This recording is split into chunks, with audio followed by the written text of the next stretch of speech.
Well, what's up, everybody? This is Karak with ACG, the Bearded Shaman of Gaming, bringing you reviews at the speed of embargo. Today's top dog is the remaster of the 2014 Vita game, and it's called God Eater 2 Rage Burst, and it's coming out for PS4, PC, and the Vita. In God Eater 2 Rage Burst, you play as one of the men and women who can utilize the force of the God Arc, a power that allows you to defeat a growing force of monsters who use the same power, and these monsters are called the Origami. Think the Navy SEALs movie, but replace Charlie Sheen and Michael Behan with teenage kids wearing Beats headphones and using magic gun swords, and you pretty much have this title in a nutshell. A very tiny bit Monster Hunter, a little bit Hogwarts with howitzers, God Eater 2 Rage Burst blows up store shelves on the 30th and is out on Steam actually right now. Let's see how it does, shall we? As always, if you like the video, maybe subscribe.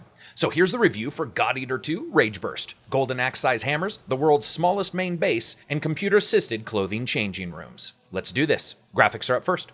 You know, after spending insane hours in the handheld version of this game, I was imminently interested in just how it was going to make the transition to a bigger screen. And, well, You see, one thing to remember is, of course, Rage Burst is a remaster or remake, what have you, of the Vita title, and honestly, I would say it really does show. Since Rage Burst isn't an open-world game eschewing large explorable locations with more of a large hub-like level structure, you find yourself traveling to different locations with different graphical presentations, like the sunken ruins of a city or the open plains of a deserted, Holocaust-blasted grassland. The only problem is, no matter where you go and what you do, the trappings of this originally being a handheld title absolutely comes back to bite it. The moment you get too close to one of the creatures and you see the horribly blown up scaling that occurs in some of the textures, it can look awful, and the locations themselves are absolutely basic, made up of sharp cut blocks and unnaturally odd put together level changes that have no fluidity but make the world feel like someone made it out of shaved down Lego blocks and some AstroTurf. Even the weapon attacks and specials look pretty last gen, with minimalistic special weapon effects and some of the worst, well, actually just downright missing collision detection that you've probably ever seen. Stand in awe as you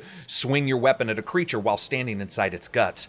And the problems alone aren't that much of an issue. It's when all of them come together that, unlike some games that are more the sum of their parts, Rage Burst pays a hefty price because of them. Now, character design is actually not that bad, and you can absolutely customize them until your heart's content, at least when it comes to clothing, where you can construct that. But it's some of the locations in the little base that I liked, even though there are very few. For example, the little lobby waiting room where folks sit around between missions, or even more interesting is the strange, almost cathedral-like science study of the hilariously named Dr. Rachel. Now, when it comes to the creatures themselves in Rage Burst, you know, I was a fan of their designs in the Vita version, and I continue to be so, from the hauntingly awesome creatures that look like two hands playing a game of Lethal Peekaboo to the insanely cool-looking Ukon Viscera. One thing I dig is the creatures themselves. Now, that being said, the HUD is atrocious. For some reason, on the bigger screen, you realize what needs to be done to gather attention on a small screen looks like the world's worst Photoshop on a bigger one. It's ugly, and it is consistently in the way. Now, that being said, the PS4 is also dragged down by a 30 frames per second lock that actually sees some drops as well below that, while the PC gets 60 frames per second and of course can use resolutions higher than 1080p, which does a good deal to mitigate a couple of the issues at least. All in all, I would say that the title's roots are exposed as a handheld game. It's not horrible, but it will not win any awards whatsoever. Sound, music, and voice.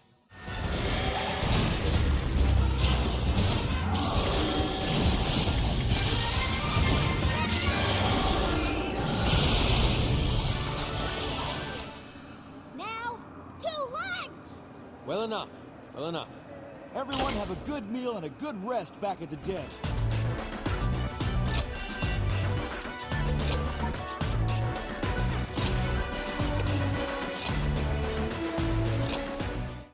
And of course, sound is up first. It is terrible. It literally sounds like it's coming from a handheld. It's some of the worst sound I think I've heard in a long time. It's chirpy and sharp and not near as thick as it should be. The sound can be absolutely muddy as well when two or more characters are fighting a creature, so much so that it's actually a little bit hard to listen to at times. Hearing folks on the PC talking about it right now, and that problem seems to exist there as well. It's very sad, and with little variation, it's not that fun after extended playtimes to hear it. Music.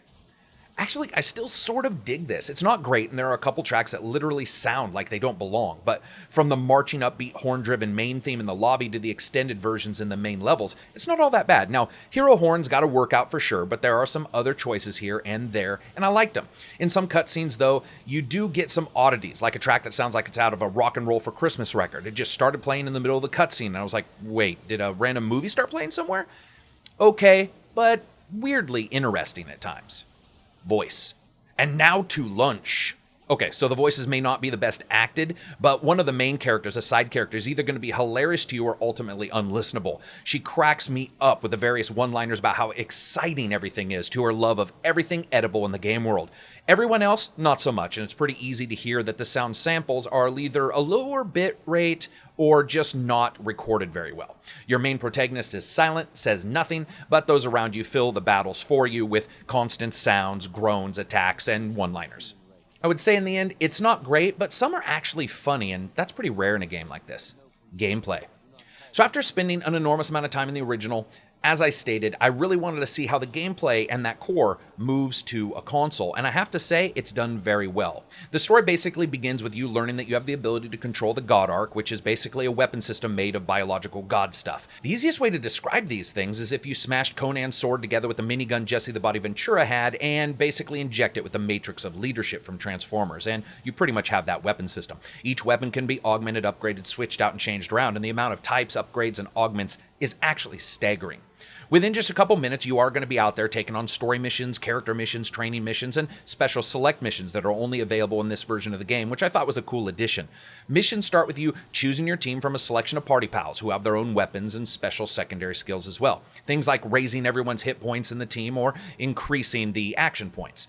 And then you go forth. It's the same levels over and over and over again, though. It's one thing to expect that kind of thing. It's another to know what you're facing. You go out with your team and kill monsters, either ones that run at you or ones that are placed around the level that you run to. For those unfamiliar, it's a good deal like a very advanced gauntlet with your team of 4 running around a small area, instantly battling enemies until they are dead or you are.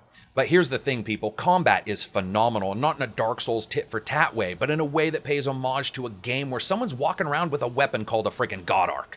Its allowance for dozens of playstyles means that no one is not going to find a style that not only works for them, but allows them to lay out the kinds of van damage that is usually left for anime action scenes. It's a dance of stamina and the power to shoot your God Arc as you use melee attacks to charge that up. So battles can be this up-close and personal affair, then you duck away, switch to your human-size howitzer, and start blasting away. As you do so, you end up gaining power in your blood arts, which is a new thing in this game, and it's a way to augment normal attacks into massively overpowered ones. Like weapons and pretty much everything else in the game, its levels increase by going out on missions and doing well and doing more of them. Now, you also have the Devour skill, which basically releases the not-so-nice spirit in your God Arc to come out and literally chomp a bite out of the enemy's ass like a pissed-off turtle, netting you materials and some insane damage as well. Now, while battling creatures, you're going to have to pay attention to all manner of things like their weak spots, patterns, and ways in which you can sneak in and do damage without getting hit yourself by some pretty damned powerful area defenses that some of these creatures have. The control is not bad either, and while I still have an issue with this odd pause that can sometimes occur when switching from ranged to up-close weapons, the ability to also block using a shield built into the gun basically turns this into Army of Two, the really freaking magic edition. And I like that, and it adds strategy so that you can push the fight or back away, maybe soak some damage as your teammates do the dirty work on Lizard 3333. Now, it's not all sunshine and rainbows, because when you're in combat, the game doesn't pause when you want to go into your inventory. For some games, that's normal, but this time it opens a mini inventory at the bottom of the screen, basically resulting in you fiddling around in inventories as a crocodile plant thingy tries to impregnate you with as much death as it possibly can. It's horribly clumsy. It's somewhat mitigated with shield use, but I did not like it, and I still don't. Now, also, not just normal missions, you can do character episodes that are new to this game, basically missions that aren't in the original and are based on some of the characters you meet in the game, and they give you special items and rewards. But one thing to remember is that Rage Burst is indeed about repetition. Hell, that's one of its game loops, because you gather materials for upgrades and either further the story or are required to basically go out and battle again.